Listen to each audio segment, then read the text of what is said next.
जम्मू कश्मीर में शुक्रवार को बांदीपोरा के पास दो गाड़ियां अचानक से हिमस्खलन में फंस गई। आपको 1 मिनट में दिखाते हैं पूरी खबर।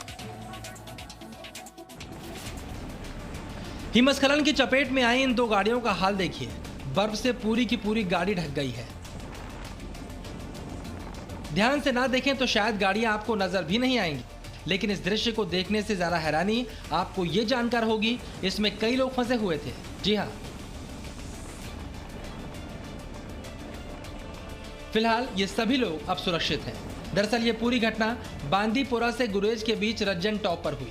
ये गाड़ियां बांदीपोरा से गुरेज की ओर जा रही थी कि तभी हिमस्खलन हो गया और गाड़ियां उसकी चपेट में आ गई। फंसे हुए लोगों के लिए राहत की बात यह थी कि अधिकारियों ने इनकी गाड़ी को ट्रैक कर लिया और सुरक्षा बलों की टीम के साथ वहां पर पहुंच गए। इसके बाद एक एक कर सभी को गाड़ियों से बाहर निकाला गया।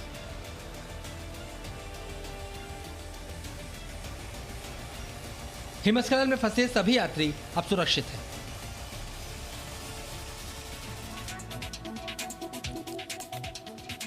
और आपको ये भी बता दें, अपने बंगाल दौरे के पहले दिन गृह मंत्री अमित शाह ने ममता सरकार पर जमकर हमला बोला। 1 मिनट में अपडेट दी। गृह मंत्री अमित शाह ने पश्चिम बंगाल दौरे के पहले दिन गृह मंत्री ने पश्चिमी मिदनापुर के बड़ी रैली को संबोधित किया। अपने संबोधन में उन्होंने मुख्यमंत्री ममता बनर्जी पर बड़ा हमला बोलते हुए कहा कि जब तक चुनाव आएंगे तब तक ममता बनर्जी पार्टी में अकेली रह जाएंगी। दीदी, ये तो शुरुआत है, चुनाव आते आते आप अकेली रह जाएगी। चुनाव आते आते मित्रों, इसकी कल्पना शायद ममता दीदी ने नहीं करी होगी। गृह मंत्री अमित शाह ने यह दावा किया कि आने वाले विधानसभा चुनावों में बीजेपी बंगाल में 200 से ज्यादा सीटें लाएगी। जब विधानसभा के चुनाव का परिणाम आए, परिणाम देख लेना, इस बार 200 सीटों से ज्यादा सीटों के साथ भारतीय जनता पार्टी की सरकार बनने जा रही है। रैली में गृह मंत्री ने कहा कि ममता बनर्जी का मां माटी मानुष से कोई रिश्ता नहीं रह गया है। प्रधानमंत्री मोदी अगले हफ्ते से जम्मू कश्मीर में सेहत योजना की शुरुआत कर रहे हैं।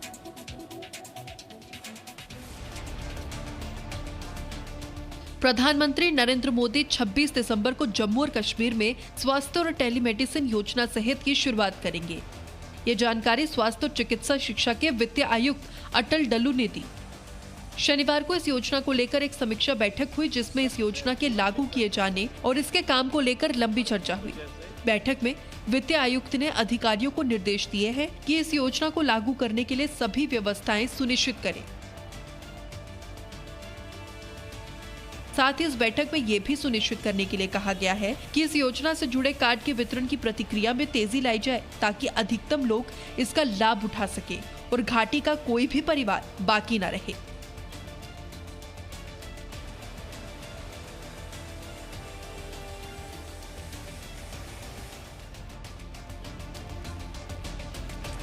शनिवार को प्रधानमंत्री मोदी ने टाटा समूह के रतन टाटा को ASSOCHAM enterprises of the century award से सम्मानित किया। एसोचैम फाउंडेशन वीक 2020 के समारोह में प्रधानमंत्री मोदी ने टाटा समूह के रतन टाटा को ASSOCHAM enterprise of the century award से सम्मानित किया। इस दौरान प्रधानमंत्री मोदी ने टाटा समूह की जमकर तारीफ की। प्रधानमंत्री मोदी ने कहा कि टाटा समूह ने भारत के विकास में एक महत्वपूर्ण भूमिका निभाई है। भारत के विकास में टाटा परिवार का, टाटा समूह का, उनके योगदान के लिए उन्हें आज यहां सम्मानित भी किया गया है। टाटा ग्रुप की देश के विकास में बड़ी भूमिका रही है। इस सम्मान के लिए रतन टाटा ने महामारी के कठिन समय के दौरान देश का नेतृत्व करने के लिए प्रधानमंत्री मोदी का धन्यवाद किया और आशा व्यक्त की कि अब उनके मजबूत नेतृत्व में देश के उद्योग को और लाभ होगा। किसान आंदोलन में अब किसान संगठन सड़कों पर चक्का जाम करने की योजना बना रहे हैं।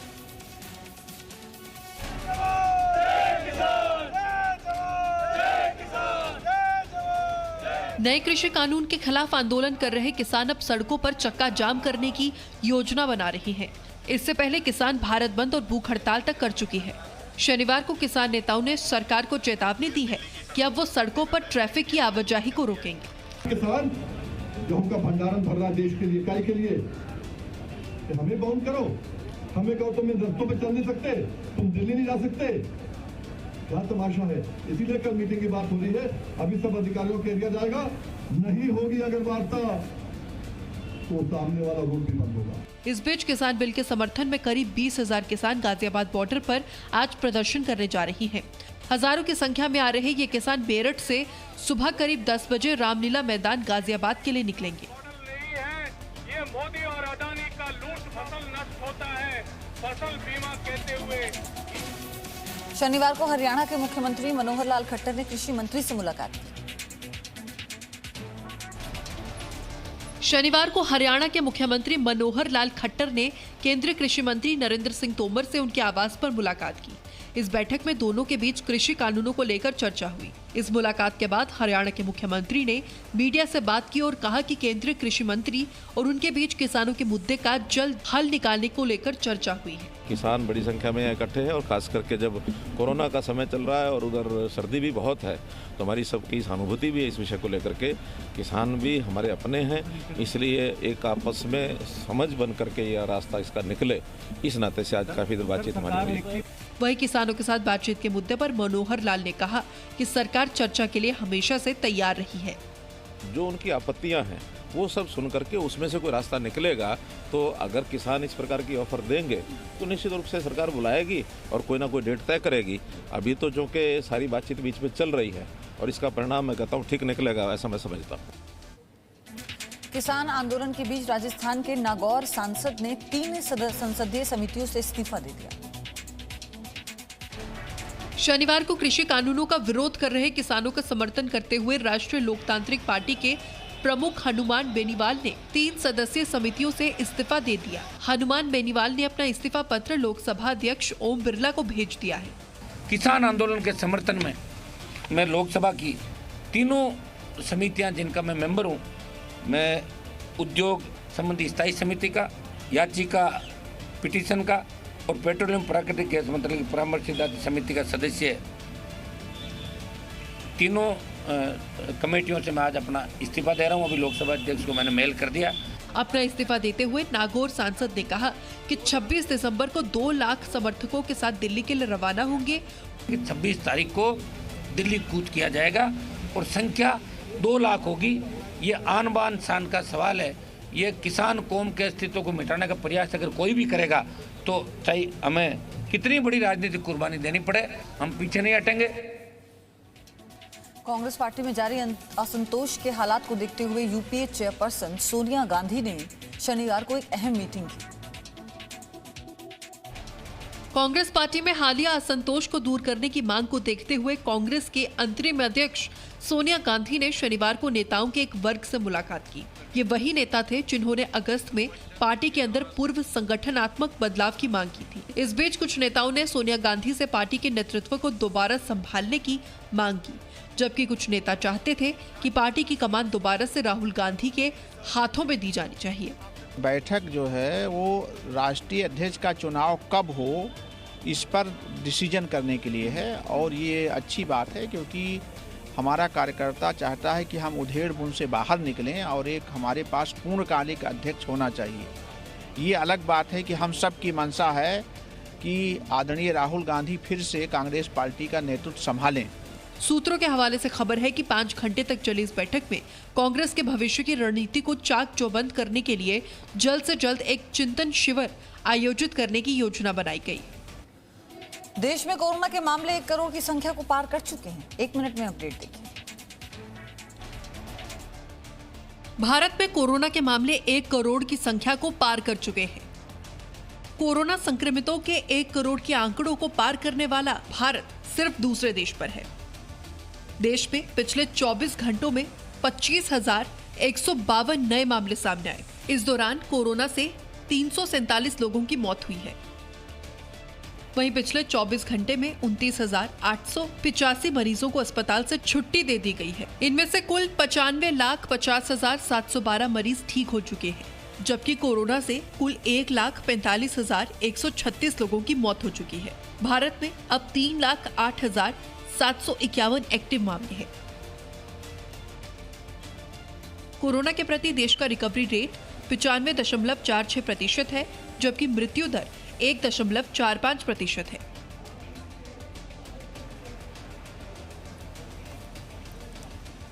भारत में कोरोना के मामलों की संख्या 1 करोड़ को पार कर चुकी है और ऐसा अब तक सिर्फ अमेरिका में ही हुआ है।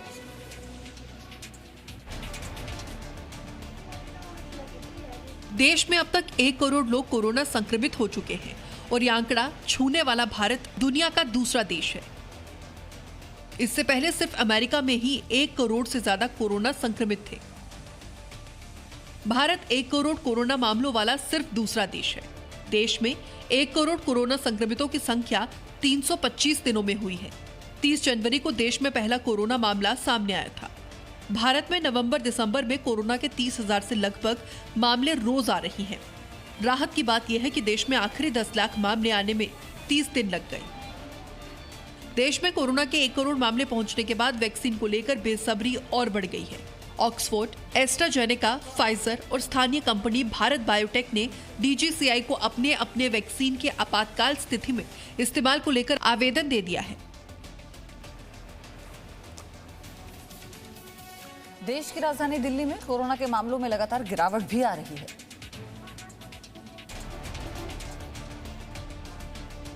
दिल्ली में कोरोना की रफ्तार लगातार सुस्त हो रही है। पिछले 24 घंटे में कोरोना के 1139 मामले सामने आए हैं, जबकि 24 घंटे में 32 लोगों की कोरोना से जान चली गई। वहीं इस दौरान 2168 लोगों को अस्पताल से छुट्टी मिली।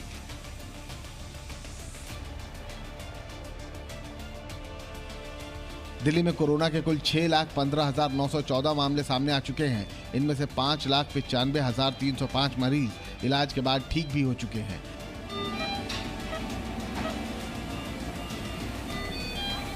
जबकि 10,358 लोगों का इलाज जारी है। दिल्ली में कोरोना से अब तक 10,251 लोगों की मौत हो चुकी है।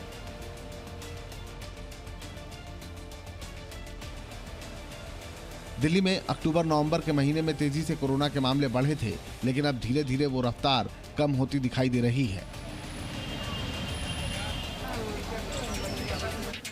भगवान राम की नगरी अयोध्या में शनिवार को उनकी बारात धूमधाम से निकाली गई। ढोल, नगाड़ों और रोशनी से सजी ये गलियां अयोध्या की है, जहां शनिवार को लोगों ने मंदिरों से भगवान राम और उनके भाइयों की बारात निकाली। शनिवार को वो पावन तारीख थी जिस दिन राम जी का विवाह माता सीता के साथ हुआ था। लोगों ने इस दौरान अपनी गलियों को सजाया और मंदिरों से राम जी की भव्य बारात निकाली। आज के दिन का बहुत महत्व है। आज भगवान का विवाह पंचमी का दिन है और हम लोग के लिए बड़ा ही उत्साहवर्धक दिन है कि हम लोग भगवान के इस विवाह महोत्सव पे अयोध्या धाम में हैं। हम लोग अभी अयोध्या में और हम लोग राम विवाह महोत्सव देखने आए हैं। मैंने काफ़ी नाम सुना है इसका, तो मेरा ये फर्स्ट टाइम है। मौसी लोग आते रहते हैं, मैं फर्स्ट टाइम आई हूँ। आज राम और सीता जी का विवाह है, तो इस दिन का बहुत ज़्यादा महत्व है और यहाँ पे अयोध्या में बहुत ही सुंदर झांकी निकाली गई है। लोग राम जी के इस विवाह के मौके को उत्सव की तरह मनाते हैं और देश के अलग अलग कोने से लोग इस उत्सव में शामिल होते हैं। भगवान राम की नगरी अयोध्या में रामायण रिसर्च इंस्टीट्यूट की स्थापना जोरों पर है। अयोध्या में राम मंदिर के साथ साथ भगवान राम और रामायण से संबंधित शोध को लेकर रामायण रिसर्च इंस्टीट्यूट की स्थापना का काम जोरों पर चल रहा है। जन्मभूमि परिसर से सटे हुए अमावा मंदिर में रामायण रिसर्च इंस्टीट्यूट और सरस्वती संस्कृत विद्यालय की स्थापना की जाएगी। रामायण रिसर्च इंस्टीट्यूट बना रहे हैं हम लोग। इसमें पहली पुस्तक को रामो विग्रहवाण धर्म और दूसरी पुस्तक वाल्मीकि रामायण का समग्र संपादन किया गया है। अंग्रेजी अनुवाद के साथ उसको छाप रहे हैं। रामायण रिसर्च इंस्टीट्यूट में दुनिया भर में उपलब्ध विभिन्न भाषाओं की रामायण की पांडुलिपि भी संरक्षित की जाएगी। देश के अलावा विदेशों से प्राप्त रामायण और राम कथा जैसे इंडोनेशिया, थाईलैंड और मलेशिया में भी उनका पुस्तकालय रामायण रिसर्च इंस्टीट्यूट में बनाया जाएगा। अमावा मंदिर में सरस्वती संस्कृत विद्यालय की भी स्थापना की जाएगी। रामायण रिसर्च इंस्टीट्यूट में दुनिया भर में उपलब्ध विभिन्न भाषाओं की रामायण की पांडुलिपि भी संरक्षित की जाएगी। जम्मू कश्मीर में प्रसिद्ध डल झील पर पहली शिकारा एम्बुलेंस की शुरुआत हो चुकी है। 1 मिनट में देखिए। जम्मू कश्मीर में कई तरह के शिकारे आपने देखे होंगे, मगर जी न्यूज आपको एम्बुलेंस वाला शिकारा दिखाने जा रहा है। इस एम्बुलेंस को एक स्थानीय निवासी ने ही बनाया है। दरअसल इसे बनाने वाले शख्स को कुछ समय पहले कोरोना हो गया था और सोशल डिस्टेंसिंग के कारण लोग अपने शिकारे में नहीं बिठा रहे थे। ऐसे में तारिक को इस शिकारा एम्बुलेंस को बनाने का आइडिया आया कि मैं बहुत ज़्यादा बीमार था, तो मैं घाट पे आ गया तो किसी ने मुझे क्रॉस नहीं किया और मैं बहुत बीमार था उस टाइम ज़्यादा। एडमिट होने के बाद मैं खाली बेड पे यही सोचता था, वहाँ पे बीमार भी बहुत था, यही सोचता था कि मुझे कुछ करना है अपनी कम्युनिटी के लिए, क्योंकि जो मेरे साथ हुआ वो किसी और के साथ ना हो। इस शिकारे को बनाने वाले तारिक का कहना है कि वो शिकारे से ज्यादा लोगों की मदद करना चाहते हैं, मगर वो ये भी उम्मीद करते हैं कि सरकार उनकी इस पहल में उनका साथ दे। उत्तर भारत की पहाड़ियों पर तापमान में लगातार गिरावट दर्ज की जा रही है। उत्तर भारत के पहाड़ों पर हुई बर्फबारी से तापमान में लगातार गिरावट दर्ज की जा रही है। हिमाचल प्रदेश के कई जिलों में तापमान 5 से 6 डिग्री सेल्सियस तक गिर गया है। ऐसे में लोगों के लिए आग इकलौता सहारा बनी हुई है। लाहौल स्पीति जिले के किलोंग में तापमान -12 डिग्री दर्ज किया गया, जबकि किन्नौर जिले के कल्पा में तापमान 3 डिग्री सेल्सियस रहा। कुफरी में पारा 1 डिग्री से भी नीचे चला गया, जबकि डलहौसी में तापमान 4.7 डिग्री सेल्सियस दर्ज किया गया। अभी सुबह शाम कितनी ठंड है, हम लोग घूमते कि हाथ ताप रहे हैं इसमें आग के अंदर, ठीक है। और ये आग भी कभी कभी नहीं लगती हम लोग को, इतनी ज़्यादा ठंड है कि हाथ से ही गुजारा, ऐसे बगैर आग के तो गुजारा ही नहीं है यहाँ पे। हालांकि राजधानी शिमला में तापमान 0 के करीब तो नहीं पहुंचा है, लेकिन स्थानीय लोगों का कहना है कि सुबह और शाम के समय ठंड झेलना कठिन हो गया है, इसलिए वो आग जलाकर ठंड को दूर करने की कोशिश कर रही हैं। Presenting B News app available on Google Play and App Store. Download it now.